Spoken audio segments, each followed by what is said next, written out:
Salut tout le monde, j'espère que vous allez bien. Un nouveau numéro d'Inforum. Donc aujourd'hui, on va parler des différents types de rhum. Et oui, il n'est pas facile de s'y retrouver dans tous ces rhums. Ils se présentent en deux catégories. Donc nous retrouvons le rhum agricole ou le rhum de mélasse dit traditionnel ou bien encore industriel. Le rhum agricole est obtenu à partir de vesou, c'est-à-dire le jus brut de la canne à sucre broyée. Et le rhum de mélasse est obtenu par la chauffe du jus de canne. Parlons du style.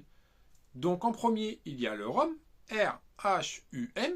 En second, le rhum, R-O-N. Et en troisième, le rhum, R-U-M. Donc le premier, R-H-U-M, c'est le rhum français que l'on retrouve aux Antilles, plutôt sec et fruité.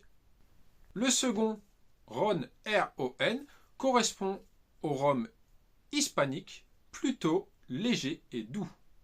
Et le troisième, vous l'aurez compris, R-U-M, correspond au style britannique, plutôt lourd et typé. Maintenant, on va parler de la multitude de diversité. Le blanc, l'ambré, le vieux.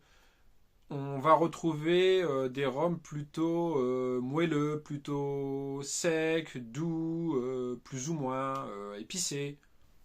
Donc il y a le rhum blanc qui peut être agricole ou traditionnel. Il est incolore et translucide.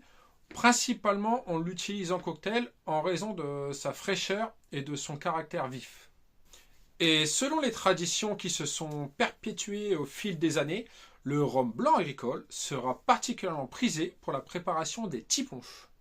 Le rhum ambré, il se situe entre le rhum blanc et le rhum vieux. Il est vieilli de quelques mois à 3 ans dans des fûts ou foudres de chêne. Il prend alors une couleur ambrée qui est parfaitement adaptée à la réalisation des cocktails.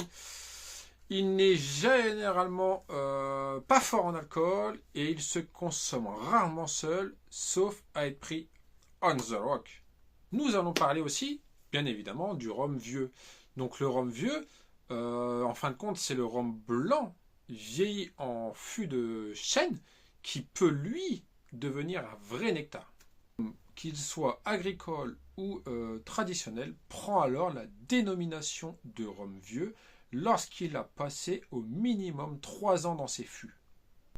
Le nombre des années passées dans ces fûts, avec le mélange de température, d'humidité et bien d'autres raisons gardées secrètes, en font des rhums plutôt moelleux, plutôt secs, fruités, boisés. Toute cette recherche de finesse fait de nombreux rhums vieux des alcools d'exception. Il se déguste sec, anti-ponche, en liqueur ou en cocktail. Le rhum vieux sublime les fins palais. Le rhum vieux apporte sa touche de magie à chaque utilisation, à chaque association et à chaque dégustation.